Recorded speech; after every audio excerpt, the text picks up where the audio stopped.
الحمد لله رب العالمين والصلاة والسلام على قائد الغر المحجلين نبينا محمد وعلى آله وصحبه أجمعين، وبعد. فأعوذ بالله السميع العليم من الشيطان الرجيم. بسم الله الرحمن الرحيم. فإن آمنوا بمثل ما آمنتم به فقد اهتدوا وإن تولوا فإنما هم في شقاق.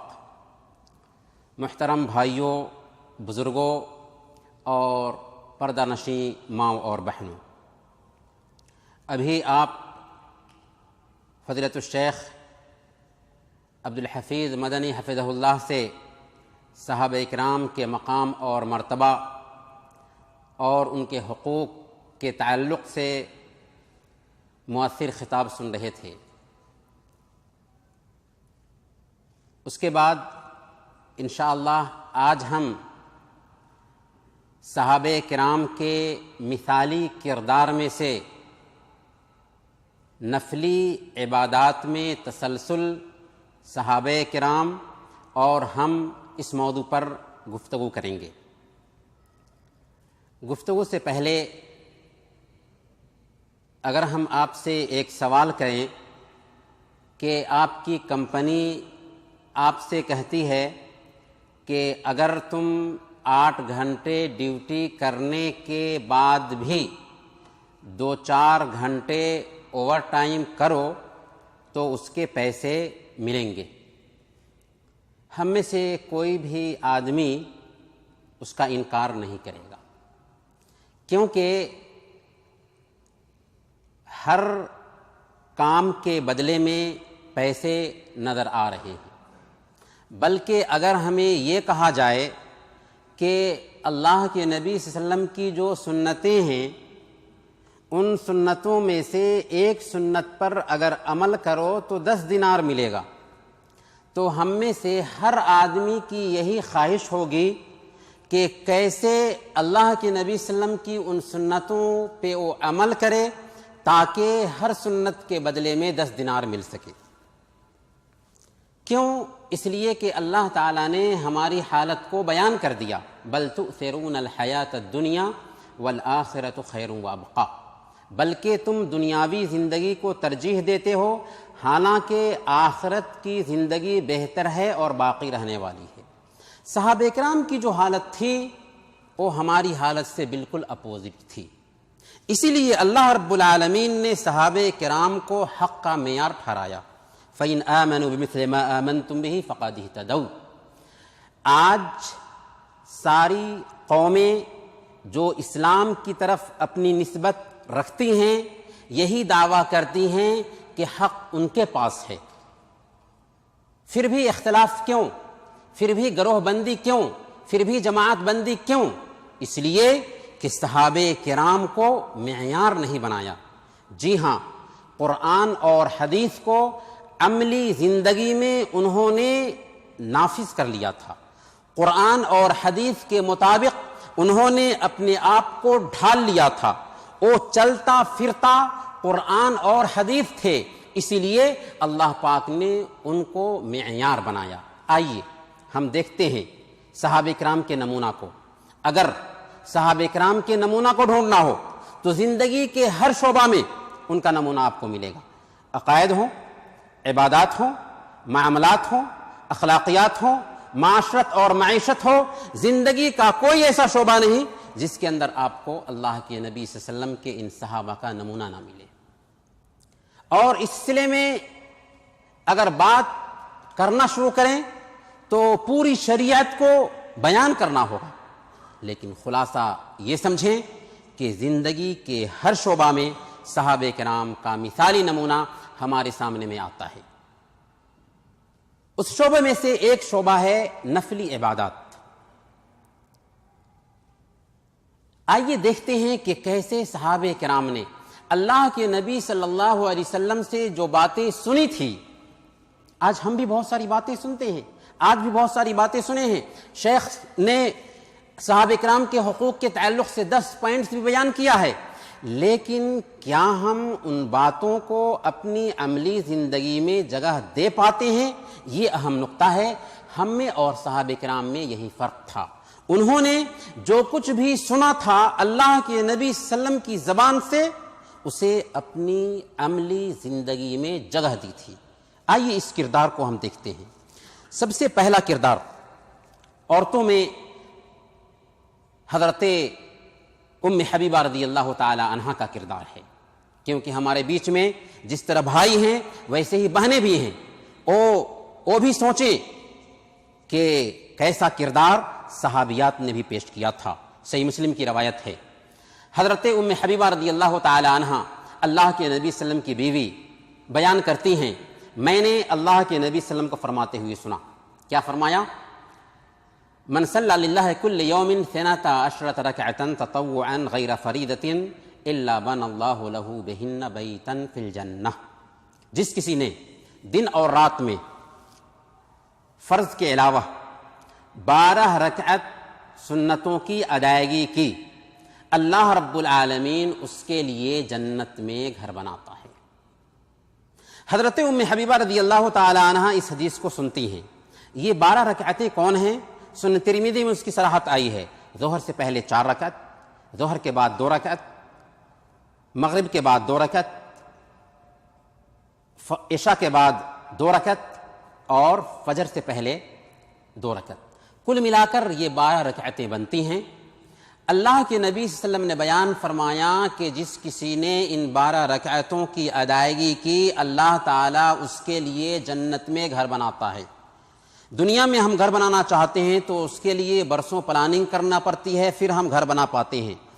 اللہ رب العالمین ان 12 رکعت کی ادائیگی کی وجہ سے جنت میں ہمارے لیے گھر بناتا ہے، جس کی ایک اینٹ سونے کی، دوسری اینٹ چاندی کی ہوگی۔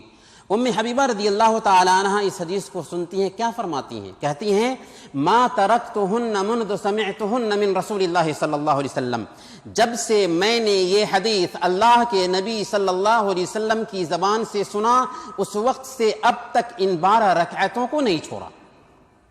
بلکہ ام حبیبہ ہی نہیں، چونکہ ہمارے پاس اللہ کے نبی صلی اللہ علیہ وسلم کی حدیثیں چین کے ذریعے آئی ہیں، سند کے ذریعے آئی ہیں، روات بیان کرتے ہیں، چنانچہ اس حدیث کو بیان کرنے والے لگاتار 3 راوی انبسا، عمر بن اوس اور نعمان بن سالم، تینوں کے تینوں یہی بیان کرتے ہیں کہ جب سے میں نے اس حدیث کو سنا، اس وقت سے لے کر اب تک یہ 12 رکعتیں ہماری زندگی سے نہیں چھوٹی ہیں۔ وہ 12 رکعتیں آج ہم سے پامال ہو رہی ہیں، کیوں؟ اس لیے کہ صحابہ کا نمونہ ہماری زندگی سے نکلتا جا رہا ہے۔ دوسرا کردار دیکھیے حضرت عائشہ رضی اللہ تعالی عنہا کا۔ موطا امام مالک کی حدیث ہے، زید بن اسلم بیان فرماتے ہیں کہ حضرت عائشہ رضی اللہ تعالی عنہا ہر دن چاشت کی 8 رکعت ادا کیا کرتی تھی اور کہتی تھی لو نشر لی ابوایا ما ترکتہن، اگر میرے ماں باپ بھی قبر سے اٹھا کر کے میرے سامنے میں لا دیے جائیں، پھر بھی میں ان 8 رکعتوں کو نہیں چھوڑ سکتی۔ پابندی، تسلسل، بغیر بریک کے اس عبادت کو کنٹینیو کر رہی ہیں اور کہتی ہیں کہ اگر مان لیا ایسا ہو نہیں سکتا، لیکن مان لیا کہ کوئی میرے ماں باپ کو بھی قبر سے اٹھا کر کے لا کر کے ہمارے سامنے میں رکھ دے اور مجھے خوشی محسوس ہو، اس وقت بھی میں ان 8 رکعت چاشت کی نماز کو ترک نہیں کر سکتی۔ آج فرائض کی بات ہم کرتے ہیں تو فرائض میں ہمارے اندر کوتاہی پائی جا رہی ہے، ہم فرائض کی بات نہیں کر رہے ہیں، بلکہ نفلی عبادات میں صحابہ کرام کا کیسا آئیڈیل نمونہ پایا جا رہا ہے کہ صحابہ کرام تو کیا صحابیات بھی آئیڈیل نمونہ پیش کر رہی ہیں۔ عائشہ رضی اللہ تعالی عنہا اپنی پوری زندگی چاشت کی 8 رکعت ادا کر رہی ہیں اور کہتی ہیں کہ اگر میرے ماں باپ بھی اٹھ کر کے آ جائیں پھر بھی ان 8 رکعتوں کو ترک نہیں کر سکتی۔ تیسرا نمونہ حضرت ابوبکر صدیق رضی اللہ تعالی عنہ کا دیکھیے، صحیح مسلم کی روایت ہے، ایک مرتبہ اللہ کے نبی صلی اللہ علیہ وسلم نے صحابہ کرام کے بیچ پوچھا، سوال کیا، من اصبح منکم اليوم صائما، آج کون روزہ سے ہے؟ حضرت ابوبکر صدیق رضی اللہ تعالی عنہ نے کہا کہ میں۔ دوسرا سوال کیا، آج کون ہے جس نے کسی غریب کو کھانا کھلایا؟ ابو بکر صدیق رضی اللہ تعالیٰ عنہ نے کہا کہ میں۔ تیسرا سوال پوچھا کہ آج کون ہے جس نے کسی بیمار کی عیادت کی ہے؟ ابو بکر صدیق رضی اللہ تعالیٰ عنہ نے کہا کہ میں نے۔ چوتھا سوال کیا کہ کون ہے جس نے آج جنازے میں شرکت کی ہے؟ ابو بکر صدیق رضی اللہ تعالیٰ عنہ نے کہا کہ میں نے۔ آپ نے فرمایا مجتمعنا فی امرئ الا دخل الجنہ، جس کے اندر یہ چار صفات اکٹھا ہو جائیں وہ جنت میں جائے گا۔ آپ تصور کیجئے، اس حدیث پہ غور کیجئے۔ اللہ کے نبی صلی اللہ علیہ وسلم نے ایسا نہیں کہ آپ نے کہہ دیا ہو کہ بھائی فلاں دن ایگزام ہونے والا ہے، سب کی سب تیاری کر کے آنا، یہ کام دے رہا ہوں، نہیں، اچانک یہ سوال کیا تھا اللہ کے نبی صلی اللہ علیہ وسلم نے صحابہ کرام سے۔ اس کے بیچ میں اللہ کے نبی صلی اللہ علیہ وسلم دیکھتے ہیں ابو بکر صدیق رضی اللہ تعالیٰ عنہ کے کردار کو، 3-4 کردار کو اپنے اندر جمع کیے ہوئے ہیں۔ اس کے لیے ہم پلاننگ کرتے ہیں تب ہم انجام دے پاتے ہیں، لیکن آخر ابو بکر صدیق رضی اللہ تعالی عنہ کے اندر یہ کردار کیوں آیا؟ کیونکہ وہ صرف گفتگو کے نہیں تھے بلکہ کردار کے غازی تھے۔ انہوں نے شریعت کو اپنی زندگی میں لاگو کر لیا تھا۔ آئیے چوتھا کردار ہم دیکھتے ہیں حضرت علی بن ابی طالب رضی اللہ تعالی عنہ کا۔ صحیح بخاری اور مسلم کی روایت ہے۔ اس حدیث کو حضرت علی بن ابی طالب رضی اللہ تعالی عنہ بیان فرماتے ہیں کہ ایک دن حضرت عائشہ صدیقہ رضی اللہ تعالی عنہ، حضرت فاطمہ رضی اللہ تعالی عنہ اللہ کے نبی صلی اللہ علیہ وسلم کی خدمت میں آتی ہیں، کیونکہ گھر میں خادم نہیں تھا، کام کرتے کرتے ہاتھ میں چھالے پڑ جاتے تھے۔ اللہ کے نبی صلی اللہ علیہ وسلم کے پاس میں آتی ہیں کہ ایک خادم دیں تاکہ وہ کچھ گھر کے کام کاج میں سہارا بن سکے۔ اللہ کے نبی صلی اللہ علیہ وسلم کو پایا نہیں، عائشہ رضی اللہ تعالی عنہ سے اپنی مراد رکھا۔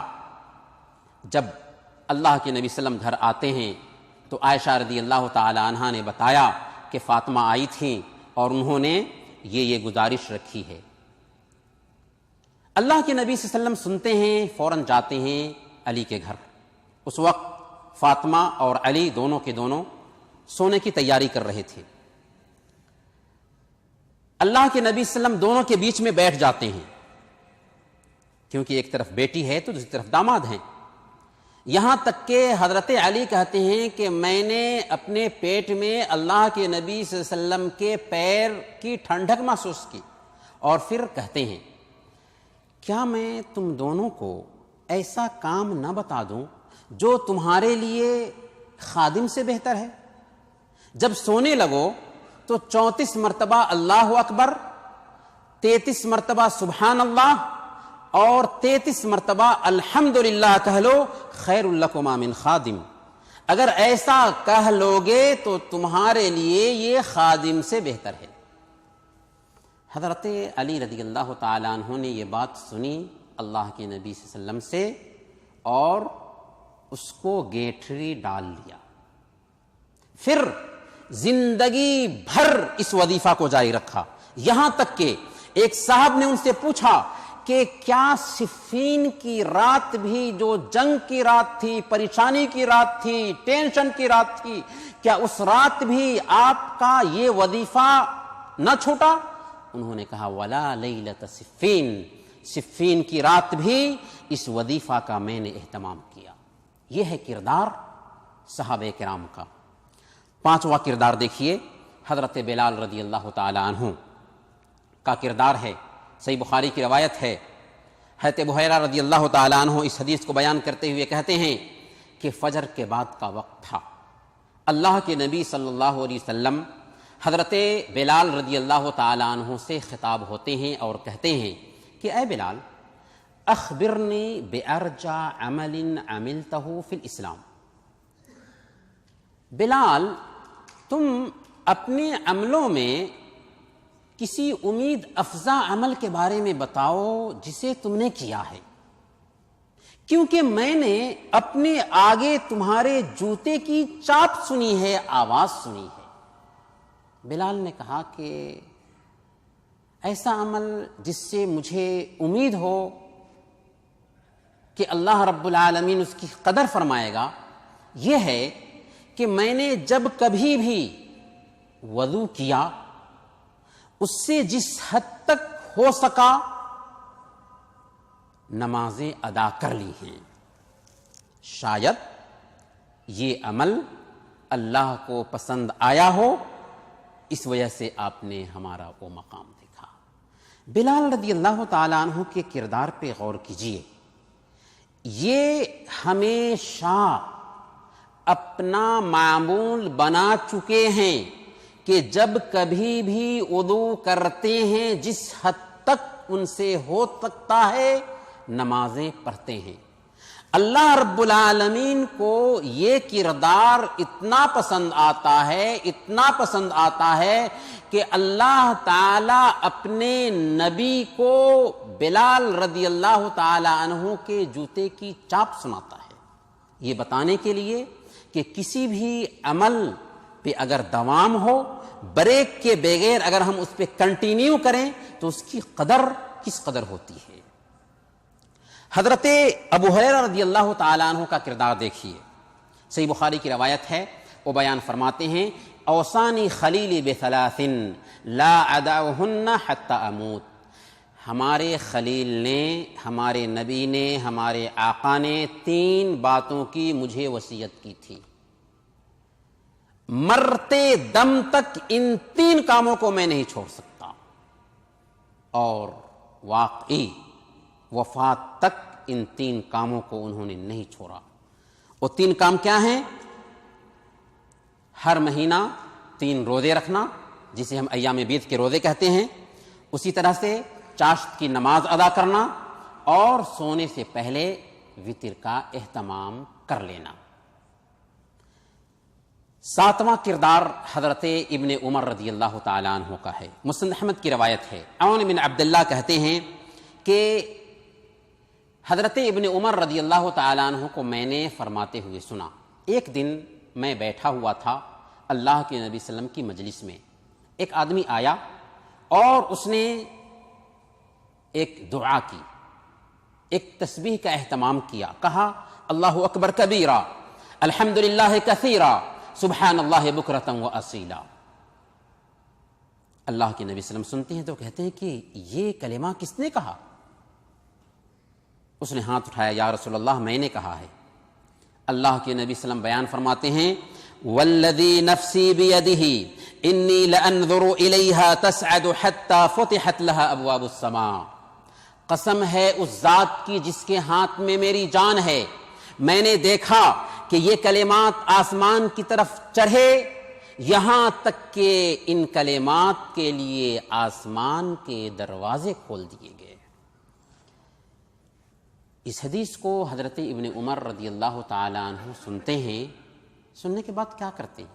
وہ کہتے ہیں ما ترکتها منذ سمعتها من رسول اللہ صلی اللہ علیہ وسلم، جب سے میں نے اس وظیفے کو یا اس دعا کو اللہ کے نبی صلی اللہ علیہ وسلم سے سنا، اس کی اہمیت کو جانا، اس وقت سے اب تک اس دعا کو ترک نہیں کیا ہے، اس کا اہتمام کرتا آ رہا ہوں۔ اللہ اکبر کبیرہ الحمدللہ کثیرہ سبحان اللہ بکرۃ و اصیلا، زندگی بھر اس کا اہتمام کرتے رہے۔ بلکہ اس حدیث کے دوسرے راوی عون بن عبداللہ بھی کہتے ہیں کہ ما ترکتها منذ سمعتها من ابن عمر، جب سے میں نے ابن عمر رضی اللہ تعالیٰ عنہ سے یہ دعا سنی، اس وقت سے لے کر اب تک یہ وظیفہ میں نے ترک نہیں کیا۔ آپ کے ذہن میں یہ سوال پیدا ہو رہا ہوگا کہ یہ تو صحابہ کرام کا نمونہ ہے جو آئیڈیل تھے، جن کی پاکیزگی اللہ پاک نے بیان فرمائی، کیا صرف صحابہ کرام تک یہ عمل محدود ہے؟ نہیں، بلکہ صحابہ کرام کو آئیڈیل بنانے والے علماء کرام اور علماء امت نے بھی یہ آئیڈیل اپنایا ہے۔ چنانچہ سنن نسائی کی ایک حدیث ہے، حضرت ابو امامہ رضی اللہ تعالیٰ عنہ بیان فرماتے ہیں کہ اللہ کے نبی صلی اللہ علیہ وسلم نے بیان فرمایا من قرأ آیت الکرسی دبر کل صلاۃ مکتوبۃ لم یمنعہ من دخول الجنہ الا ان یموت، جس کسی نے ہر فرض نماز کے بعد آیت الکرسی کا اہتمام کیا جنت میں داخل ہونے سے اس کو موت ہی روک سکتی ہے. موت ہوئی تو جنت میں جائے گا. اللہ کے نبی صلی اللہ علیہ وسلم کی یہ حدیث ہے.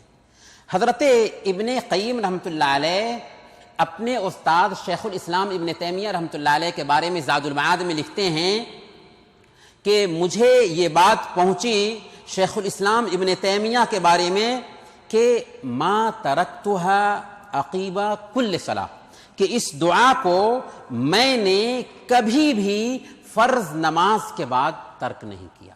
آج ہم بھی سنتے ہیں اس دعا کو، ہم نے بھی سنا. کس حد تک اسے اپنانے کے لیے تیار ہیں، اس کا جائزہ خود ہم اپنے دل سے لیں، خود ہم پوچھیں اپنے آپ سے. ایک 10واں نمونہ بلکہ 9واں نمونہ ہے شیخ الاسلام ابن عثیمین رحمۃ اللہ علیہ کا نمونہ. ابن عثیمین رحمۃ اللہ علیہ کا کردار.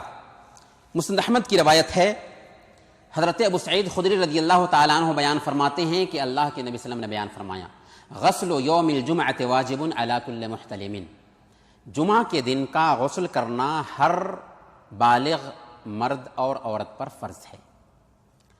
حضرت ابن عثیمین رحمۃ اللہ علیہ اس حدیث کے بارے میں بیان فرماتے ہیں بلوغ المرام کی شرح میں کہ ما ترکتہ منذ علمت بہذا الحدیث لا صیفا ولا شتاء، جب سے مجھے یہ حدیث پہنچی اس وقت سے میں نے جمعہ کے دن کا غسل کرنا نہ تو ٹھنڈی میں اور نہ ہی گرمی میں ترک کیا. یہ کردار ہے صحابہ کرام کا، صحابیات کا، اور پھر بعد میں علماء کرام کا. پس چہ باید کر. اب ہمیں کیا کرنا ہے؟ میں نے کہا کہ ہم صرف کردار کو جاننا نہیں چاہتے بلکہ ہم غور کرنا چاہتے ہیں کہ ہمیں کیا کرنا ہے. ہمیں اس کردار کو سامنے میں رکھ کر کے اس پہ کس حد تک عمل کرنا ہے یا ہم کس حد تک عمل کرنے کے لیے تیار ہیں. اس لیے اگر ہم صحابہ کرام کے حق کو پہچاننا چاہتے ہیں، اگر ہم اس مجلس سے اٹھتے اٹھتے صحابہ کرام کے نمونہ کو اپنانا چاہ رہے ہیں، صحابہ کرام کے کردار کو اپنی زندگی میں لاگو کرنے کا ارادہ رکھتے ہیں، تو 5 کاموں کا عہد کر کے یہاں سے اٹھیں. وہ 5 کام کیا ہیں اسے ہم بیان کریں گے، اور پھر ان 5 کاموں کو کرنے کے لیے کیا طریقہ کار ہو سکتا ہے اسے ہم واضح کریں گے. 5 کام کیا ہے جو ہم آپ کو دینا چاہیں گے؟ اس میں سب سے پہلا کام ہے 5 وقت کی نمازوں کی جماعت سے پابندی کریں. اس کے اندر فجر کی نماز بھی داخل ہے. 5 وقت کی نمازوں کی پابندی کریں، اس کے اندر فجر کی نماز بھی داخل ہے.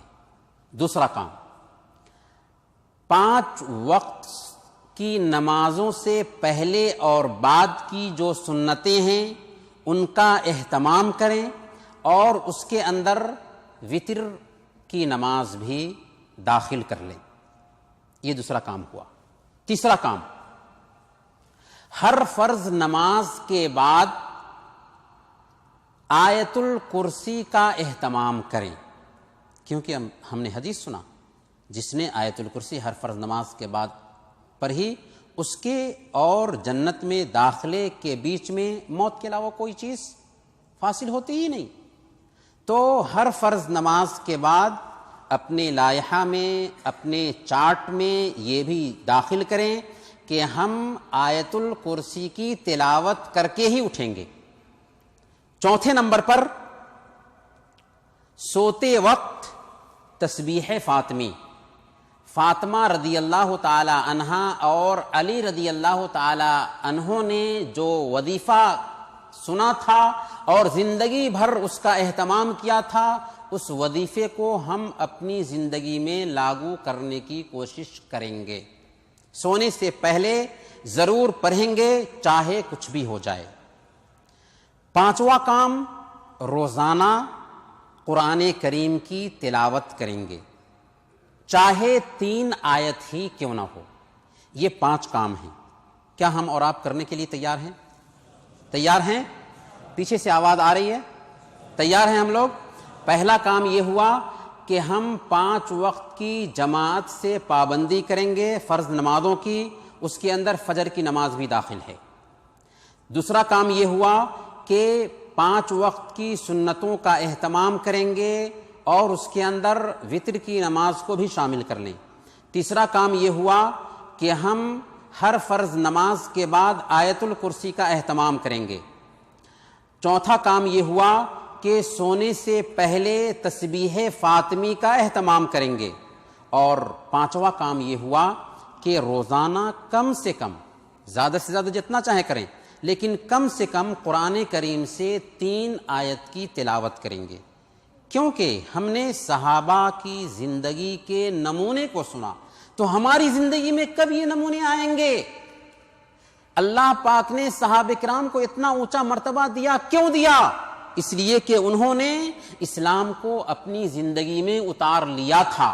اس لیے آج ضرورت ہے کہ ہماری زندگی میں بھی اسلام آئے. لیکن کیسے ان 5 کاموں کو ہم اپنی زندگی میں اتار سکتے ہیں؟ تو آئیے اس سلسلے میں چند سجھاؤ، طریقہ کار ہم آپ کے سامنے میں رکھتے ہیں. پہلے نمبر پر ہم اپنی زندگی کی حقیقت کو سمجھنے کی کوشش کریں. مطلب یہ ہوا کہ اس دنیا میں ہم کیوں ہیں، ہمیں کہاں جانا ہے، یہ دنیا کیوں ہے، اور مرنے کے بعد کیا ہونے والا ہے. یہ وہ نقطہ ہے اگر ہم اپنے ذہن میں بیٹھائیں گے تو جیسے صحابہ کرام نے شریعت کو اپنی زندگی میں اتارا تھا ویسے ہی ہماری زندگی میں شریعت اترنے لگے گی. یہ سوچنا ہے کہ ہم معمولی پانی کے قطرہ سے پیدا ہوئے. اللہ رب العالمین نے ہمارے اوپر نعمتیں اتنی کی کہ ان کو ہم شمار نہیں کر سکتے. پھر ان ساری نعمتوں میں ہم پل رہے ہیں، اس کے باوجود ہمیں کام کچھ بھی نہیں دیا سوائے اس کے کہ اس کے قانون کو فالو کرو. ایک ملک کا قانون ہوتا ہے تو ہم مجبور ہوتے ہیں اسے فالو کرنے پہ. اللہ نے اتنی ساری نعمتیں دی اور کہا کہ بس وما خلقت الجن والانس الا لیعبدون، ہم نے جنوں اور انسانوں کو اس لیے پیدا کیا ہے کہ وہ میری عبادت کریں، اور اس کے لیے جنت بنایا، ہر طرح کا انعام رکھا، اور یہ کہہ دیا کہ دیکھو دنیا چند دنوں کے لیے ہے، تمہاری زندگی برف کے جیسے پگھل رہی ہے، ایک دن آئے گا کہ تمہاری زندگی ختم ہوگی. تمہارے ہی رشتہ دار جس کی خاطر تم دنیا میں محنت کر رہے ہو تمہیں غسل دیں گے، کفن پہنائیں گے، کندھے پہ لا دیں گے، لے جا کر کے تنگ و تاریک کوٹری میں سلا دیں گے. وہاں پر تمہارا ساتھ دینے کے لیے تمہارے بچے نہیں ہوں گے، تمہاری بیویاں نہیں ہوں گے، تمہارے ماں باپ نہیں ہوں گے، تمہارے رشتہ دار نہیں ہوں گے، بلکہ وہاں پر تمہارا ساتھ دینے کے لیے تمہارے اعمال ہوں گے. یہ احساس ایک انسان کو مجبور کرتا ہے کہ وہ سوچے اپنی زندگی کے بارے میں، سوچے کہ اگر اس سے کہا جائے کہ 1,00,000 دینار میں تمہیں دیتا ہوں، زیادہ سے زیادہ رقم رکھیے، اور تمہیں آج کی رات سونا ہے سانپ اور بچھو اور اژدہوں کے بیچ میں 1 گھنٹہ کے لیے، زمین کے نیچے نہیں بلکہ زمین کے اوپر. کیا 1,00,000 دینار کی لالچ میں ایک انسان یہ جرأت کرے گا کہ اژدہوں اور سانپ اور بچھو کے بیچ میں زمین کے اوپر سونے کی جرأت کرے؟ قطعاً نہیں جرأت کر سکتا. لیکن ہماری زندگی میں وہ رات آنے والی ہے کہ چاہیں نہ چاہیں ہمیں سونا ہے. اگر ایک انسان اس نقطے پہ غور کرے گا تو کیا وہ فرائض کی ادائیگی میں کوتاہی کرے گا؟ قطعاً نہیں. دوسرے نمبر پر ہماری یہ بھی ذمہ داری بنتی ہے کہ ہم عبادات کی اہمیت کو سمجھیں. اللہ پاک نے عبادتیں کیوں فرض کی؟ اللہ پاک نے ہمیں عبادت کیوں دیا ہے؟ اس کی اہمیت ہے، اس کا مقام اور مرتبہ ہے. اگر ہم ان عبادتوں کا اہتمام کرتے ہیں تو سب سے پہلے کیا فائدہ ہوگا؟ ذہنی سکون. عجیب طرح کا ہمیں سکون ملے گا. آج سکون کے لیے ایک انسان پریشان ہے، ٹینشن سے پریشان ہے، خودکشی کر رہا ہے، سوسائڈ کر رہا ہے. دین کے ان احکام کو، دین کی تعلیمات کو اپنی زندگی میں ہم لاگو کریں گے تو فائدہ یہ ہوگا کہ ہماری زندگی میں سکون آ جائے گا۔ اللہ نے فرمایا من عمل صالحا من ذکر او انثی وهو مؤمن فلنحینہ حیاتا طیبہ، جس کسی نے نیک عمل کیا چاہے وہ مرد ہو یا عورت ہو، اسے ہم پاکیزہ زندگی عطا فرمائیں گے اور مرنے کے بعد اسے اس کا بہترین بدلہ دیں گے۔ گویا کہ اگر ہماری زندگی کے اندر دین آ جاتا ہے، اگر ہم شریعت پر عمل کرنے لگ جاتے ہیں تو سب سے پہلا فائدہ کیا حاصل ہوگا؟ ہمیں سکون ملے گا۔ اور اگر ہم شریعت سے دور ہوتے ہیں تو کیا نقصان ہوگا؟ وَمَنْ أَعْرَضَ عَنْ ذِكْرِي فَإِنَّ لَهُ مَعِيشَةً ضَنْكًا، جو کوئی میری شریعت سے، میری یاد سے اعراض کرے گا اس کا گزران تنگی کا ہوگا۔ گویا کہ شریعت کی پامالی کریں گے، شریعت کے مطابق نہیں چلیں گے، نماز روزے کی پابندی نہیں ہوگی تو ہماری زندگی میں ٹینشن آئے گا، پریشانی آئے گی، ڈپریشن کا شکار ہوں گے۔ یہ پہلا فائدہ ہوا۔ دوسرا فائدہ یہ ہے کہ شریعت کو اپنانے کی وجہ سے اللہ رب العالمین ہمیں صحت بھی عطا فرماتا ہے۔ عام طور پر ہمارا خیال یہ ہوتا ہے کہ شریعت میں کیا ہے؟ جی نہیں، شریعت کو اپنانے کی وجہ سے اللہ پاک آپ کو صحت مند زندگی عطا فرمائے گا۔ اللہ نے فرمایا، اللہ پاک نے حضرت ہود علیہ السلام کی زبانی بیان فرمایا، انہوں نے اپنی قوم سے خطاب کرتے ہوئے کہا تھا وَيَا قَوْمِ اسْتَغْفِرُوا رَبَّكُمْ ثُمَّ تُوبُوا إِلَيْهِ يُرْسِلِ السَّمَاءَ عَلَيْكُمْ مِدْرَارًا وَيَزِدْكُمْ قُوَّةً إِلَىٰ قُوَّتِكُمْ، اے میری قوم، اللہ سے اپنے گناہوں کی معافی مانگو اور توبہ کرو۔ کیا فائدہ ہوگا؟ اللہ تعالیٰ تمہارے اوپر موسلادھار بارش برسائے گا اور تمہاری قوتوں میں، تمہاری طاقت میں اضافہ فرمائے گا۔ گویا کہ اگر ہم شریعت کو اپناتے ہیں تو اللہ ہماری حفاظت فرماتا ہے۔ احفظ اللہ یحفظک، اللہ کی حفاظت کرو، اللہ تمہاری حفاظت فرمائے گا۔ اس لیے شریعت کی تابعداری کا پہلا فائدہ یہ ہوا کہ ہمیں سکون ملے گا، ٹینشن سے دور ہو جائیں گے۔ دوسرا فائدہ یہ ہوا کہ ہمیں معنوی طور پر طاقت اور قوت ملے گی۔ تیسرا فائدہ یہ ہے کہ ہمارے مال میں، ہماری سیلری میں، ہماری آمدنی میں برکت ہوگی۔ لَإِن شَكَرْتُمْ لَأَزِيدَنَّكُمْ وَلَإِن كَفَرْتُمْ إِنَّ عَذَابِي لَشَدِيدٌ، اگر تم شکر گزاری کرو گے تو ہم زیادتی کریں گے اور اگر ناشکری کرو تو ہمارا عذاب سخت ہے۔ گویا کہ اگر ہم شریعت پہ عمل کرتے ہیں تو اس کی وجہ سے ایک انسان کے مال میں بھی بڑھوتری ہوتی ہے۔ ان العبد لیحرم الرزق بالذنب یصیبہ، ایک بندہ گناہ کی وجہ سے رزق سے محروم کر دیا جاتا ہے۔ گویا کہ اگر ہمارے اندر شریعت کی تابعداری آئے گی تو اس کی وجہ سے کیا فائدہ ہوگا؟ سکون ملے گا، طاقت ملے گی اور اس کے ساتھ ساتھ مال میں بھی اللہ پاک بڑھوتری لائے گا۔ اسی طرح غیروں پر بھی ہماری ہیبت قائم ہوگی، ہمارا ڈر قائم ہوگا۔ آج غیر نے ہمیں کیوں لقمہ تر بنا رکھا ہے؟ اس لیے کہ ہم شریعت کی پامالی کر رہے ہیں۔ آخر صحابہ کرام کے کردار کی بات کیوں کر رہے ہیں؟ کیوں دنیا ان کے قدموں تلے جھک گئی تھی؟ کیوں قیصر و کسریٰ کی حکومتیں ان سے لرزہ بر اندام تھیں؟ اس لیے کہ انہوں نے شریعت کو اپنی زندگی میں لاگو کیا تھا۔ اللہ کے نبی صلی اللہ علیہ وسلم نے بیان فرمایا، قریب ہے کہ ایک وقت آنے والا ہے کہ دوسری قومیں تمہارے اوپر ٹوٹ پڑیں گی جس طرح کھانے والے دسترخوان پہ ٹوٹ پڑتے ہیں۔ لوگوں نے پوچھا کیا اس وقت ہماری تعداد کم ہوگی؟ اللہ کے نبی صلی اللہ علیہ وسلم نے بیان فرمایا کہ نہیں، تمہاری تعداد کم نہیں ہوگی، بلکہ اس وقت تو تمہاری تعداد بہت زیادہ ہوگی، لیکن تم سمندر میں بہنے والے تنکوں کے جیسے ہو جاؤ گے۔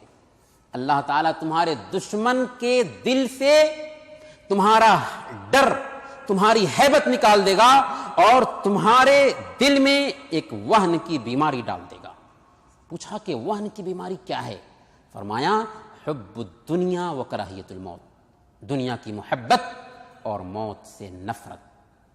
گویا کہ شریعت کی تابعداری کرنے کی وجہ سے ہمیں سکون ملے گا، جسمانی طاقت ملے گی، مال میں برکت آئے گی اور غیروں پر بھی ہماری ہیبت قائم ہوگی۔ تیسرا نقطہ یہ ہے کہ اگر ہم ان 5 کاموں کو جو ہمیں دیا گیا ہے اپنی عملی زندگی میں لاگو کرنا چاہتے ہیں تو ہمارے اندر عزیمت آ جائے، کانفیڈنٹ آ جائے، پختہ ارادہ آ جائے۔ جب تک کہ عزیمت نہ آئے، جب تک کہ پختہ ارادہ نہ آئے، کچھ نہیں ہو سکتا۔ اس کے ساتھ ساتھ اللہ سے دعا بھی کرنا کہ اے اللہ تو ہمیں توفیق عطا فرما کہ ہم شریعت کے ان کاموں کو اپنی عملی زندگی میں لاگو کر سکیں۔ والذین جاہدوا فینا لنہدینہم سبلنا، جو لوگ ہمارے راستے میں کوشش کرتے ہیں ہم ان کو راستہ دکھاتے ہیں۔ اس لیے اگر ہم ان 5 کاموں کو اپنی عملی زندگی میں برتنے کے لیے تیار ہیں تو ہمارے اندر عزیمت آنی چاہیے، پختہ ارادہ ہونا چاہیے۔ یہاں سے ارادہ کر کے اٹھے کہ یہ 5 کام جو بتائے گئے ہیں ان کو اپنی عملی زندگی میں ضرور لاگو کریں گے۔ اور آخری نقطہ، بلکہ چوتھا نقطہ یہ ہے کہ عبادت میں اعتدال ہو، ضرورت سے زیادہ نہیں، بس 5 کام، اور اس میں بھی ترتیب۔ سب سے پہلے فرض نمازوں کی پابندی، جس کے اندر کوتاہی پائی جا رہی ہے فرض نمازوں کے اندر، پہلے اپنے آپ کو اس کے لیے تیار کرے کہ فرض نمازوں کی پابندی کرے گا جماعت کے ساتھ، خاص طور پر فجر کی نماز کی۔ اگر فرض نماز میں کوتاہی نہیں ہو رہی ہے تو سنتوں پہ دھیان دینا ہے، سنتوں کی پابندی ہو رہی ہے تو فرض کے بعد کے اورات پہ دھیان دینا ہے، رات میں سونے وقت آیت الکرسی کی تلاوت پہ، تسبیح فاطمی پہ دھیان دینا ہے، اسی طرح سے روزانہ قرآن کریم کی تلاوت پہ دھیان دینا ہے، پر عزیمت ہونی چاہیے، پختہ ارادہ ہونا چاہیے، اور جب ہم ارادہ رکھتے ہیں تو اللہ توفیق دیتا ہے۔ اسی طرح سے ہمارے اندر اعتدال ہو، ضرورت سے زیادہ عبادت کو اپنے اوپر نہ تھوپ لے، کیونکہ شریعت آسانی چاہتی ہے۔ ضرورت سے زیادہ اگر اپنے آپ پر عبادت تھوپیں گے تو اسے انجام دینا مشکل ہو جائے گا۔ بس یہ 5 کام رکھیں، اگر ہم اس کو انجام دینے کے لیے عہد کر کے یہاں سے اٹھتے ہیں تو ہمارے لیے بہت ہی آسان ہو جائے گا اسے انجام دینا۔ اور آخری نقطہ ہم یہاں پر یہ بیان کریں گے کہ ہم اچھے لوگوں کی صحبت اختیار کریں۔ اچھے لوگوں کے ساتھ رہیں گے تو ہم آسانی کے ساتھ میں شریعت کو فالو کر سکتے ہیں۔ اور منہج الانبیاء کی یہ جو مجلس ہے، ہمیں کہنے دیا جائے یہ اچھے لوگوں کی مجلس ہے، یہ نیک صحبت ہے۔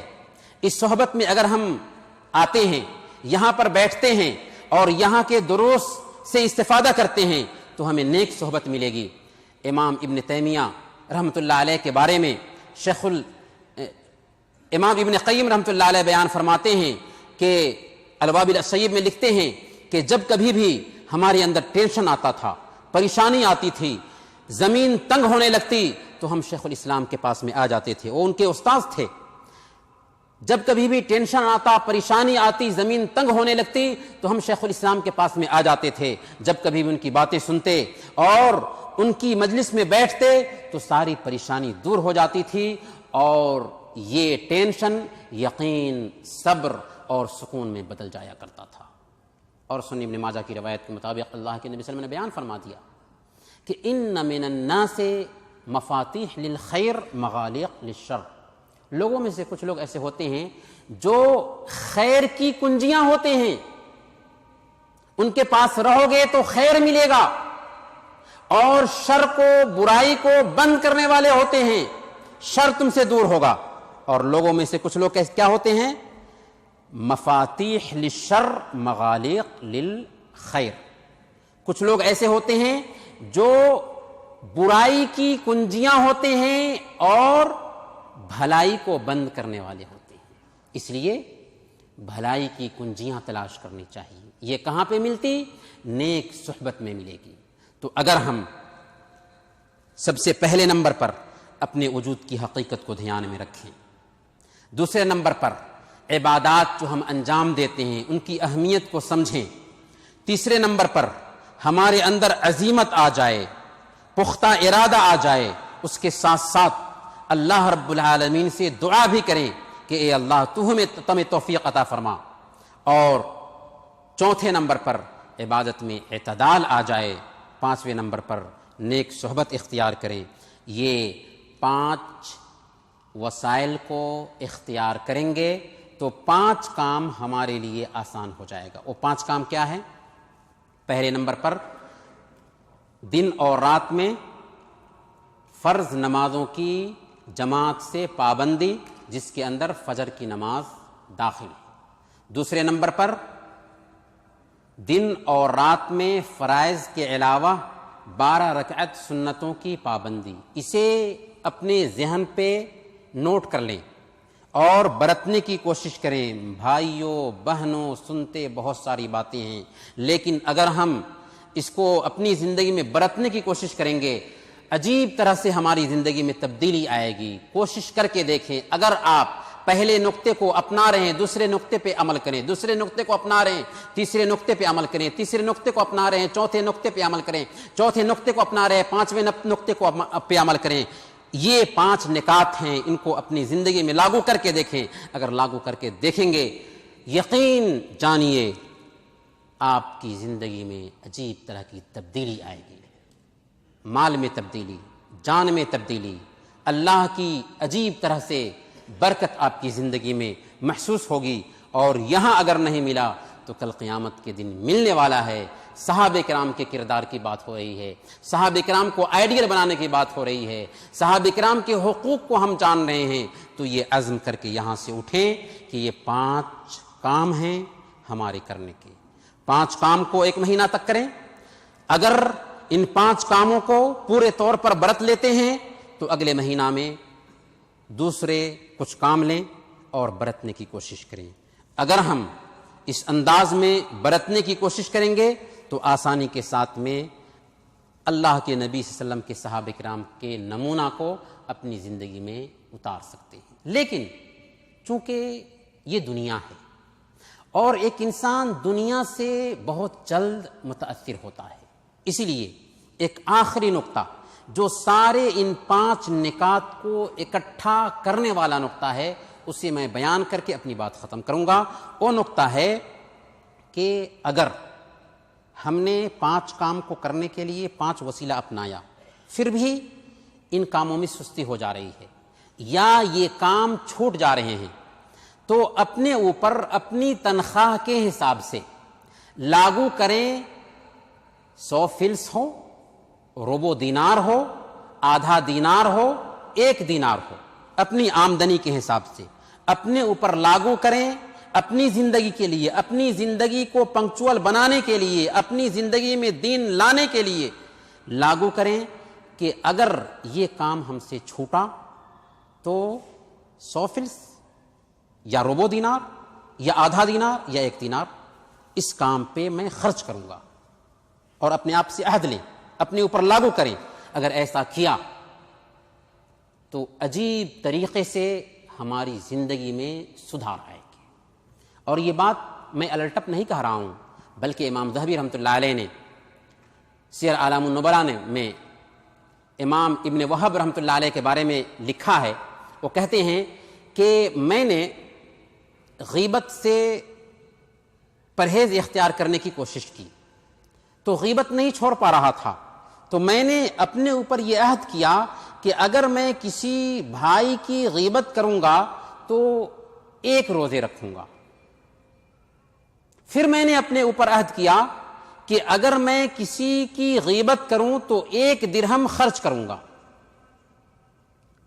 کہتے ہیں فَمِنْ حُبِّ الدَّرَاهِمِ تَرَكْتُ الْغِیبَةَ، درہم کی محبت کی وجہ سے میں نے غیبت کرنا ترک کر دیا۔ تو آخری نقطہ ہے، اسے دھیان میں رکھیں اور 5 کام کو دھیان میں رکھ کر کے اسے برتنے کے لیے 5 وسائل اختیار کریں۔ اگر سستی ہوتی ہے، کوتاہی ہو جاتی ہے تو یہ عمل، پیسہ خرچ کرنے کا عمل بھی اپنی اپنی تنخواہ کے اعتبار سے یہیں عزم کر کے، پختہ ارادہ کر کے، طے کر کے یہاں سے اٹھیں اور ان 5 کاموں کو برتنے کی کوشش کریں۔ تب ہم واقعی صحابہ کرام کے حق کو ادا کرنے والے، صحابہ کرام کے نمونہ کو اپنی زندگی میں لاگو کرنے والے ٹھہریں گے۔ اللہ تعالیٰ سے دعا ہے کہ اللہ تعالیٰ ہم سب کو ان کاموں کی توفیق عطا فرمائیں۔